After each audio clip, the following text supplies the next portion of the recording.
Welcome to another episode of Wild and Well. Today I'm talking to pediatric occupational therapist and parent coach Effie Pomaki about the challenges that so many parents face, including picky eating, big emotions, and sensory difficulties with their children. So thank you so much, Effie, for coming on to talk to us about this. These are topics that I think a lot of us can appreciate and resonate with. But before we get into all of that, can you tell us one thing that you've done today to take care of yourself? Well, thank you for having me. That's such a nice way to get started on the podcast. Today I went to the gym and exercised. So I like to get a workout in the morning right after having a little snack. And yeah. It's a great way to start the day. Mhm. Can you tell us a bit about you and everything that you do and how you came to focus on sensory and play and emotional regulation within your work as an occupational therapist? Yeah, for sure. So my first degree was in psychology. So I did my bachelor degree in psychology, thinking that I wanted to be a child psychologist. And then I really didn't enjoy any of the research components behind my psychology degree, and I really wanted something more hands-on. And then somebody told me about occupational therapy because I didn't know, I had no clue about what it was when I first started my bachelor's. And then I was able to shadow a pediatric occupational therapist, and they got to play a bunch with the kids and work on different goals in a very practical way. And I just fell in love with it right away. So I went and did my master's in occupational therapy, and I knew that the goal was to become a pediatric occupational therapist, although I did really enjoy all the other components of OT as well. But yeah, I knew right away that I wanted to be a pediatric occupational therapist as soon as I shadowed one. And then when it comes to focusing on the sensory regulation, emotional regulation components, I knew that I wanted to focus on those when I realized that sensory processing is really the foundation of all other learning. If our nervous system is not regulated, if it's not feeling safe, then you can't expect anyone to access those higher levels of cognitive functioning, whether it's to control their impulses, whether it's to problem solve or do any type of learning. So once I kind of realized that we can't expect children to learn unless they feel regulated, I really wanted to learn a lot more about sensory processing and nervous system regulation. And yeah, here we are. Yeah, you bring up a really good point that that is some of the foundation, and often we can jump to more like kind of higher cognitive skills and psychology when it isn't appropriate. And I think it would be so incredible if more psychologists and other people in the mental health space had these skills and this awareness too, because it really is a missing part of the work that so many other people do. So I really am excited that you're doing this and you're talking about this and just bringing more awareness to it. And it's really interesting that you bring up the point that you didn't like know what occupational therapy was. I didn't know it either until I was like done my master's and into my PhD. And I wish I had known it because I think it is so amazing and so practical with all the things that you can do with it. And you can really help kids and people in general in so many of the ways that you do in psychology and in other fields, just in a, I guess, in a more sensory and tangible way. Yeah, exactly. So if we start by talking a little bit about like what sensory challenges are, if we can kind of start with like why, like you talked there about the foundations of it, but before we even get into the picky eating and how it impacts everything else, like what are these sensory challenges and how do we know if our kids or even ourselves if we are struggling with them? hmm So sensory regulation really is how our brain, how our nervous system is able to interpret the information from the outside world. So from the five senses that we've learned about in elementary school. So the things that we see, how does it interpret auditory information, the things that we hear. And it takes that information and interprets it as either safe or unsafe for those who are more sensitive, let's say. And then there are, beyond the five senses, there are also three more that we look at in occupational therapy. So those are more of the also internal bodily sensations. So there's proprioception, there's vestibular and interoception. And those are how, so proprioception is our body awareness. Vestibular processing is how we process movement, and then interoception is how we process our internal sensations, like our bladder, when our bladder speaks to our brain and tells it that we should go to the bathroom, for example, or our stomach speaks to our brain and tells it that it's hungry or that it's full. So all of these things are happening at a level that we're not necessarily picking up on all the time, right? Just like blinking. It's not something that you're telling yourself to blink, but it's something that goes on in the background all the time. But if there's a difficulty in sensory processing, we might be interpreting that external stimuli that I talked about in a way that feels unsafe and it feels threatening to our nervous system, and then we can't function in our day to day. So, really, sensory processing is the foundation because of that. If we feel threatened from being in our environments, then it makes it really hard to do any of the things that we need to do. And why do you think it is that this is such a common challenge for kids nowadays? Well, sensory processing challenges are definitely, there's a correlation with neurodivergent children in general, neurodivergence in general. So we see that the majority of children and adults with who are neurodivergent also have challenges in sensory processing. So I think because we're so much more aware of these challenges and these different types of profiles in our day now, and that's why we also see more awareness around sensory challenges. And I don't think that they didn't exist back in the day. I just don't think there was ways that we could describe it or things that we could do about it. It was just like, oh, you're quirky, or we didn't really have the words for it. So, yeah. Yeah, that makes sense. Like you can think back to when we were younger, when if somebody didn't want to put their snowsuit on or something because it felt weird, it was just like they kind of had to tough it out and put it on. Versus now Mhm. there might be more compassion around that and understanding Yeah. that some people struggle with that.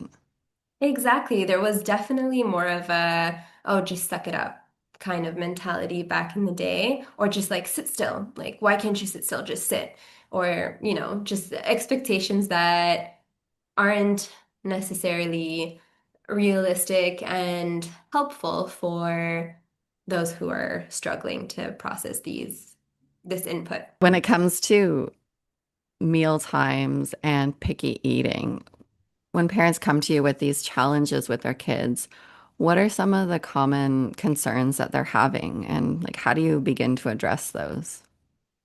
Yeah, so most parents struggle because their child is neglecting or avoiding entire food groups.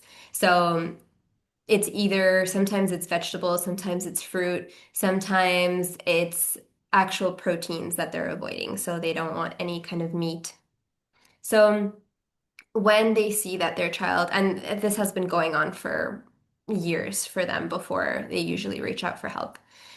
And they see that the approaches that they're already using at home aren't really working, so they seek out help to kind of expand their child's variety in terms of eating.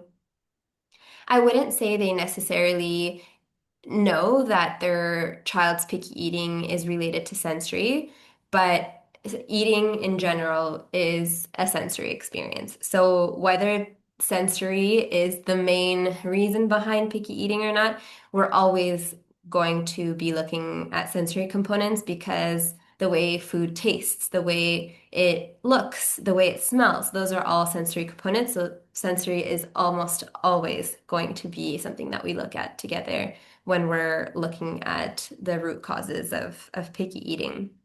And then other things that parents tell me about is that we come to the conclusion that their child is anxious around trying new foods.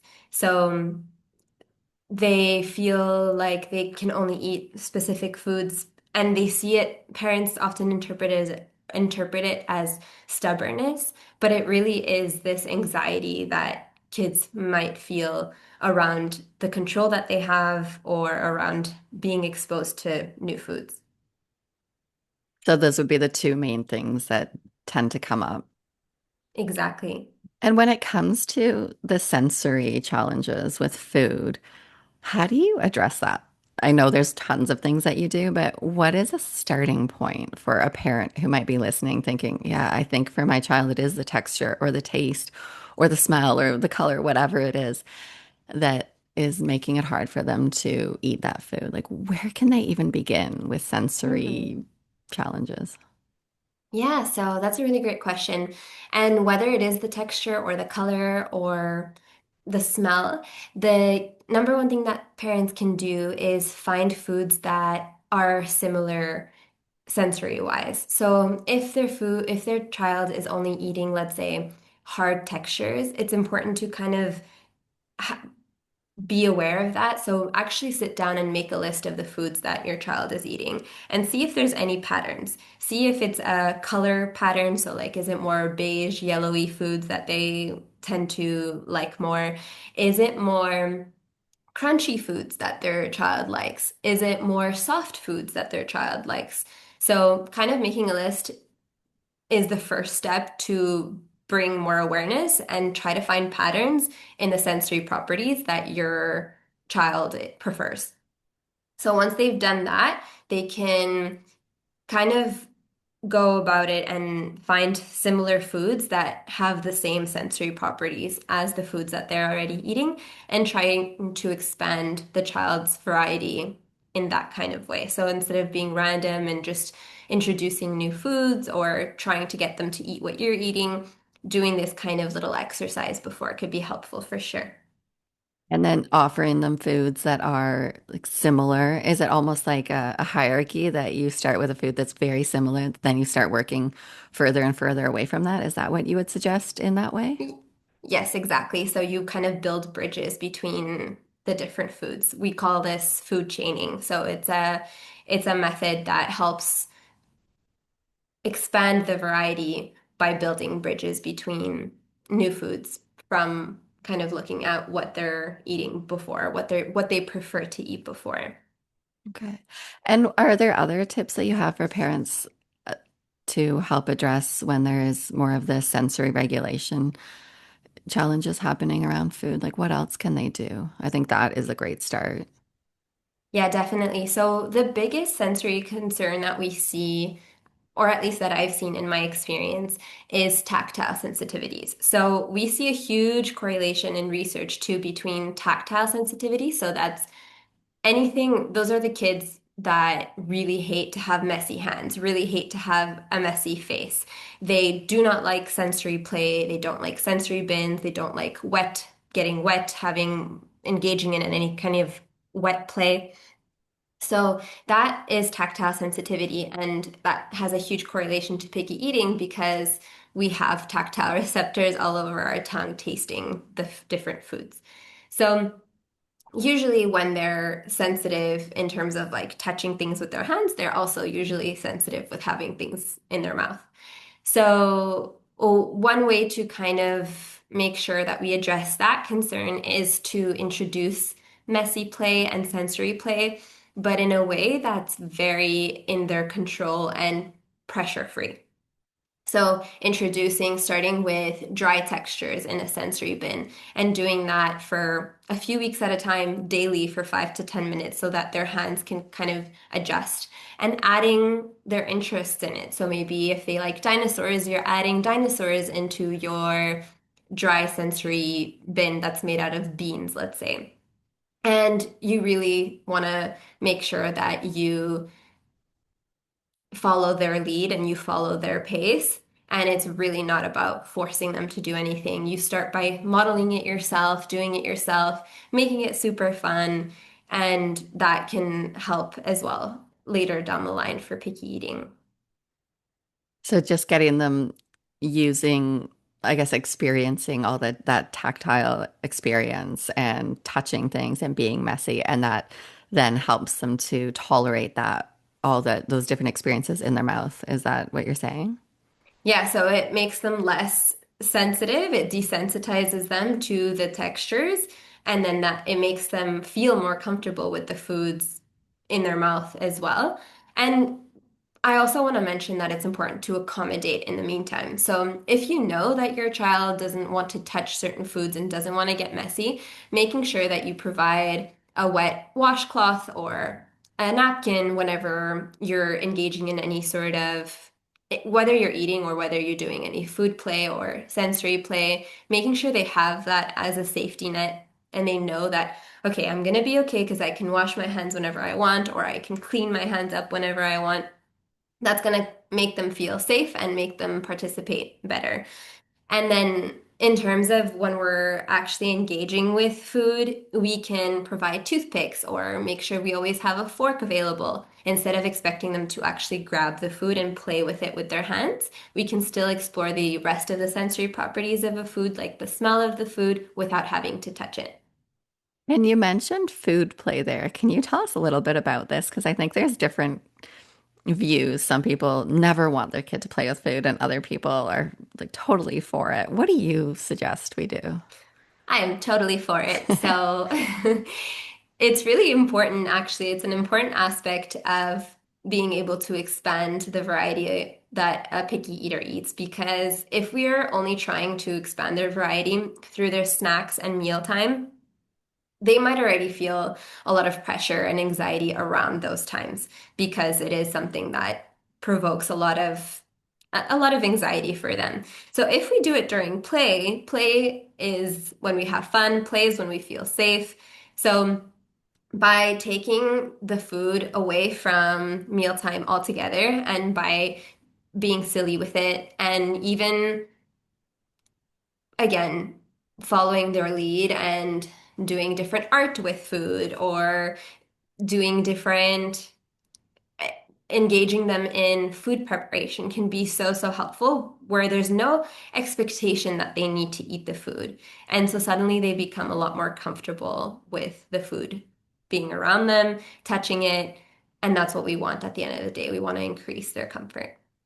Yeah, because the kids need a lot of exposure to a new food, don't they? So by touching it and playing with it and preparing it, it gives them that exposure before they're expected to actually eat it, which can be quite Mhm. daunting for a lot of kids. Exactly.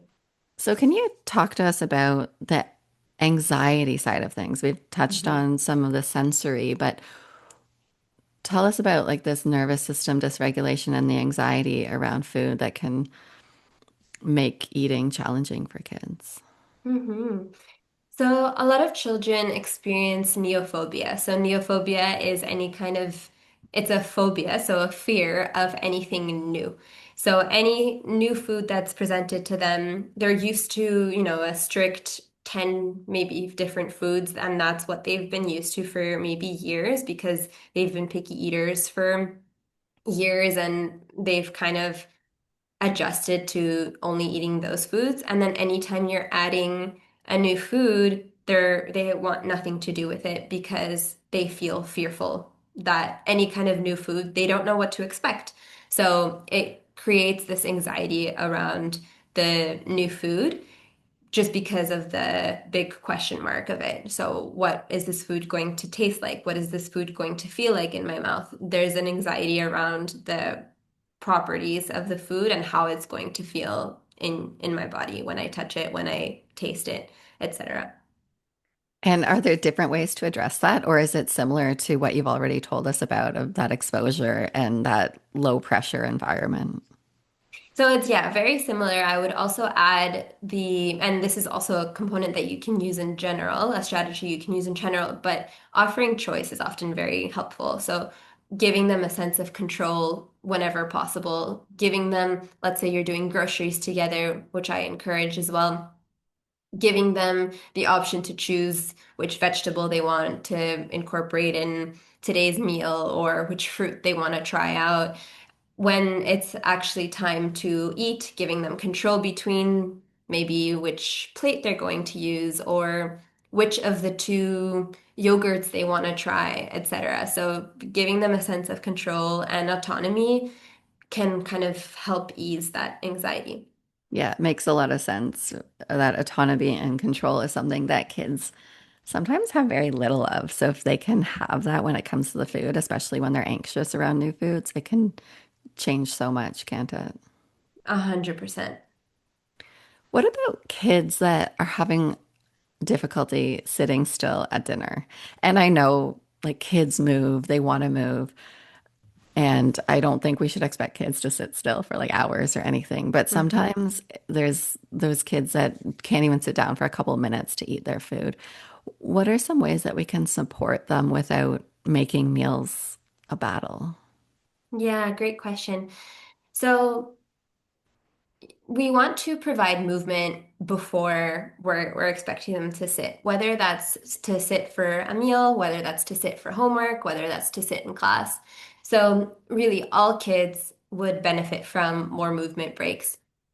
And being more specific and making it more of a game, making it more goal oriented for them could also be helpful, where they engage in, let's say, animal walks before going to the table or wheelbarrow walks, any kind of heavy work type of activity where they're on their hands or they're jumping around or they're, let's say, doing a little obstacle course or a balancing beam situation is going to be helpful to get that movement need met. And then involving them as much as possible too. So maybe they can push the chairs to rearrange the chairs of the table, or maybe they can help bring the food. Maybe they have to help by cleaning the table, and that kind of provides that heavy work as well, where they're like resisting something to kind of help their nervous system regulate through that input. I love that. So helping them be useful and do the chores is a great way to help them sit at the table. Win-win, right? Oh, exactly, exactly. Yeah, I And definitely, yeah, sorry, yeah. go. And if they really, really struggle with even just 2 minutes, I would look at the ergonomic setup as well. So, are they feeling supported in how they're sitting, or are they just being expected to sit at the adult table with no extra support? So, I always recommend a chair that can kind of adjust as the child is growing so that their feet aren't dangling from the chair and they can be supported. And so their back is also supported. And so they don't have to spend so much time, feeling uncomfortable and wiggling around because their core and bodies aren't being supported. So taking a look at am I sitting, is my child sitting in an appropriate chair, or are they just expected to sit at the dinner table with everybody else and are clearly just uncomfortable? And then even taking a stand timer or a visual timer and setting it to whatever they can do, just so they know what to expect. So they know like, okay, I only have a minute left. I can definitely sit for one more minute. So using that kind of visual support too can be helpful so they can kind of build their tolerance that in that way. So maybe a week later you put that timer to a minute longer and slowly, slowly they can build their tolerance that way. Those are excellent strategies. I think they're really doable too. And I know for myself, like we never had the appropriate chairs for our kids, whether they're helping in the kitchen or sitting at the table. So they still like sit on the counter, even though they're older, or like they wanted to sit on us for so long. And it makes sense because they didn't have that back or like something to put their feet on to ground them when they ate. And I think that just it makes it so much easier for them, doesn't it, if they have that safety. 100%. If you don't feel supported and comfortable, then you can't be expected to not fidget and not move. So it's an important piece. Yeah. And another piece of your work that I'm completely fascinated by, and I'm doing some courses on myself, is primitive reflexes. Can you Hmm. tell us about primitive reflexes and how, like, what these are and how they might show up in picky eating, sensory issues, and like big emotions that our kids can have? Hmm. Yeah. So, a reflex is an automatic response to a sensory stimulus, and primitive reflexes are present in infancy, and they serve important functions for infants. They're important for survival and safety. So, as infants age and experience the environment, these reflexes are integrated. So, the baby learns how to kind of control the movement that was before it was involuntary, and slowly it becomes more voluntary. So, for example, when infants are really young, they turn their faces to meet the pressure against their cheek, which helps them reflexively suckle. So, as they grow, it becomes helpful to be able to control their head on their own, so in a voluntary way, instead of being a reflex. So, when these primitive reflexes remain beyond the developmental period when they're helpful, they're often associated with other delays or disruptions in motor and cognitive skills. And the reappearance or lack of integration of primitive reflexes has been associated with difficulties with motor control, low postural stability, low core strength, and difficulties with attention, emotional regulation, focus, and then impaired fine motor control as well, and there's other motor impacts as well. They're So really these should connected to a lot, aren't they? Yeah, they really are. And these should be integrated by 12 months. So it's something that we usually we see them integrated, and then they reappear later on. And what do you recommend that we do if we think that our kids might have some of their primitive reflexes like still not integrated? Definitely an assessment from an occupational therapist can be helpful. There's lots of courses out there that can help you that can help you identify and do the exercises that would help kind of integrate them. And do you find doing those exercises is enough, or is there more that you have to do? Like, I know the courses I'm taking, they're working through exercises to help integrate Mhm. them, but I see other people using lasers and all these other types of Mhm. therapies. Like, do you think that's necessary, or do you think most of the time we probably can just go through these exercises and it's enough? I haven't personally worked with any other approaches other than doing the specific motor-based exercises. And you find that those work well. Yeah. Yeah, that's good to hear because they're very doable and they're actually really fun, aren't they? Yeah, exactly. And at the same time, you're working on so many other skills like core strength and a lot of them sensory integration as well. It's great. Yeah. So tell us about core strength because this is something that is so important for kids. And like you said, if we don't have some of the reflexes integrated, we can have lower core strength and we don't have as much control over our postural Mhm. muscles. How does core strength affect our kids' focus and their eating and their behavior? Great question. So, if we have poor core strength, we will not be able to maintain an upright posture easily. And we're expected to maintain an upright posture when we're doing any seated activity, or else we're kind of feeling very fidgety, we're falling off of our chair, we're not able to sit, we're standing a lot because it's uncomfortable to maintain that upright posture. So it's important to have a strong core for us to be able to later on develop the fine motor strength. So without being able to sit and feel stable in our core, we're gonna find fine motor skills we usually see fine motor skills impacted if we have a poor core. Does that make sense? Yeah, I guess if you're working so hard to just sit, how can you work on handwriting or Exactly. using a fork? That makes so much Exactly. sense. What are some fun ways that you help kids to develop their core strength? Because I imagine just like getting them to do planks and sit-ups isn't necessarily super fun for them. But what do you recommend that, like, what do you do and what can parents do? Yeah. I mean, even planks and sit-ups, you could make those fun. So you could use stuffed animals, let's say, and you have to sit up to grab a stuffed animal and then throw it somewhere. Or, you can even make those typical core strengthening exercises fun. But ways to naturally work on those in therapy, I use scooter boards every single day. And those are really great. And they're not that expensive. And honestly, they're not very, they don't take up a lot of space either. So it's a great tool to invest in for sensory processing as well. But I have them sit on their tummies, and there's so many different activities that they can do that helps develop that upper body strength and stability.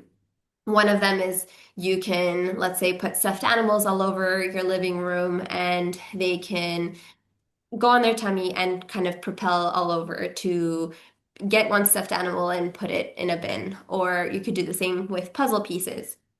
If you don't have a scooter board, you can do the same with animal walks. So they have to, let's say, um, jump like a frog, or they have to walk like a bear, or do like a military crawl to go to different spots in the living room, collect puzzle pieces or certain toys and bring them somewhere else.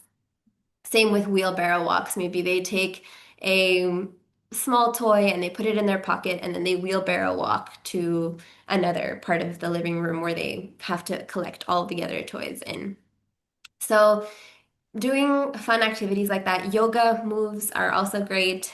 There's tons of stuff on YouTube where there's someone leading the activity, leading the yoga moves, and your child can kind of replicate it so you don't have to be too involved if you're doing it that way.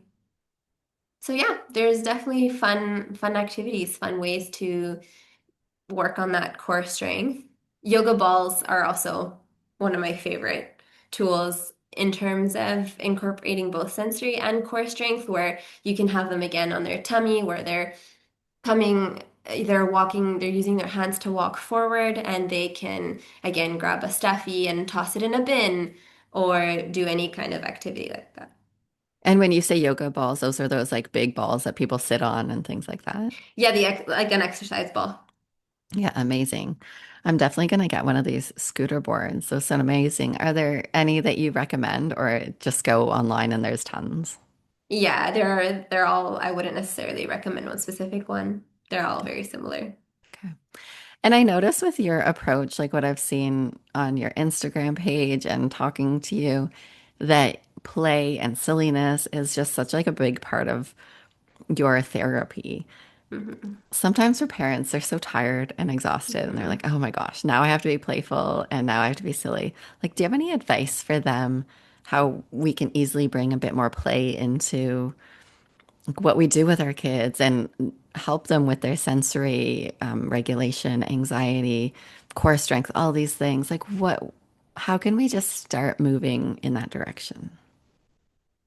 Great question. And it is hard, especially after working all day or being with your kids all day. The last thing that comes to mind is being playful and silly sometimes. But you can either sit there and have a battle with them and fight with them and tell them over and over to do something, and that doesn't feel good for you, that doesn't feel good for them.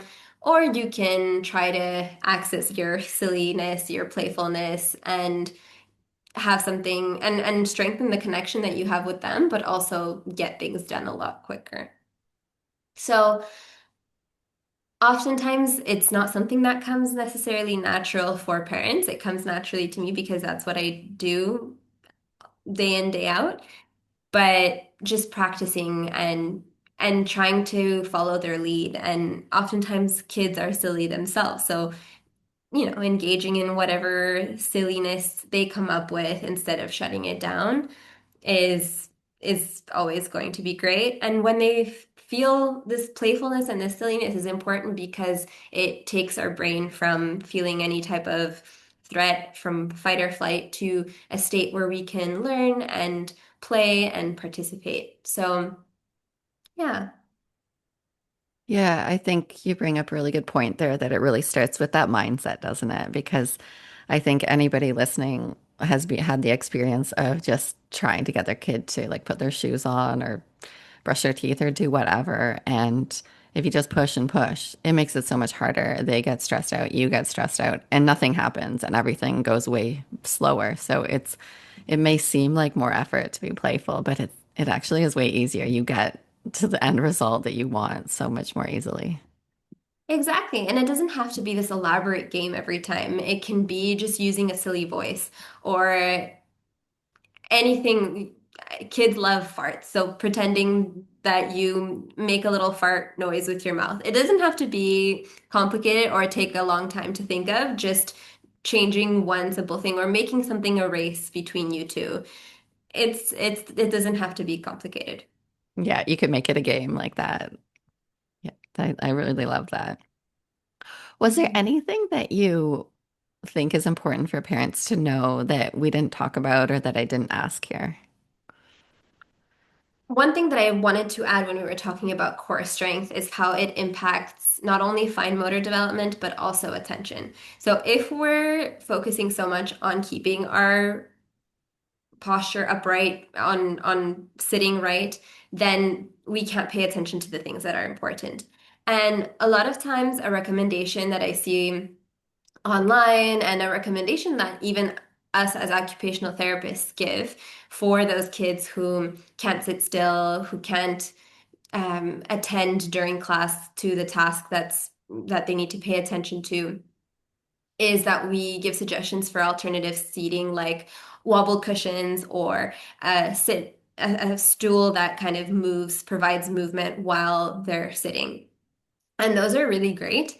But if this kid is already struggling with fine motor things like handwriting or being able to cut for a craft, let's say, and we give them this type of seating, we're not supporting them, we're not supporting their fine motor development. So those are really great options for more passive listening, let's say during class, but they're not really helpful when we're trying to do more focused fine motor work like handwriting.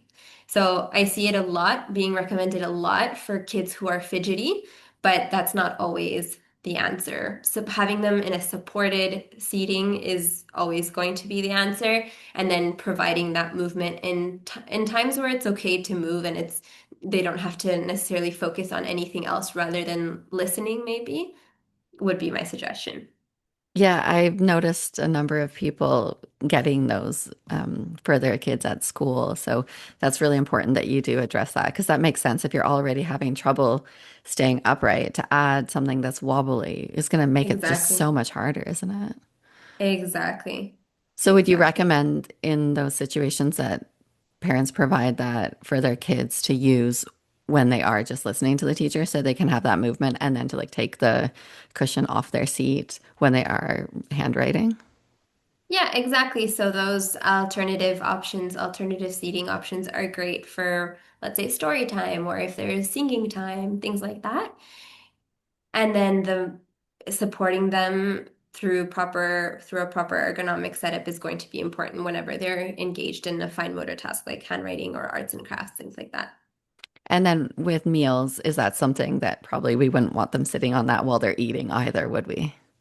Yeah, exactly. I mean, it could be also a choking hazard, so it's important to make sure that they are safe, first of all, when they're eating.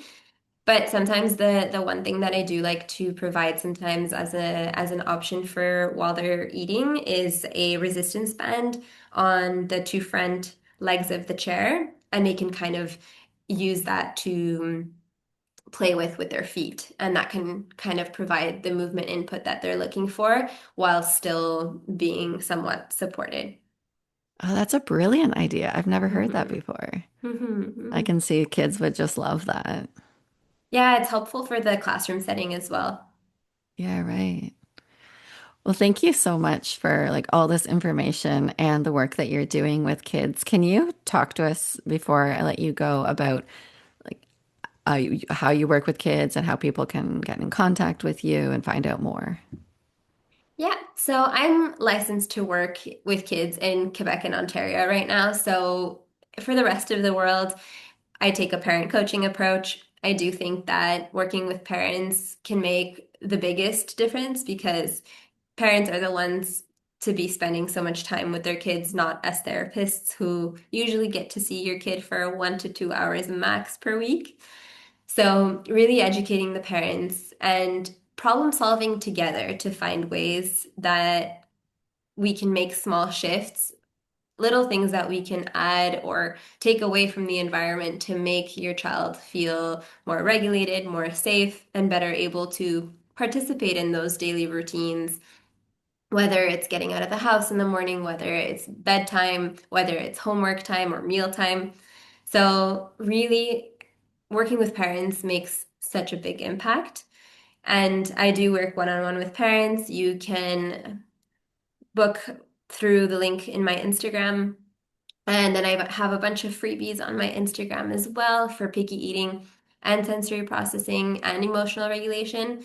And yeah, I have a couple of paid products as well that can be helpful. And what is your Instagram page? I'll put all this in the show notes, but just in case people don't look at the show notes. Yeah, you can find me at Uplifted Parenting. And I highly recommend Effie's page. There, it's just so entertaining and playful, and there are so many great strategies that she like lists there or she shows there to help kids with all these issues. So yeah, really, really great site that you have or page that you have. Thank you so much. Thank you. Well, thank you so much for coming on here and sharing with us. I really appreciate it. It was a pleasure.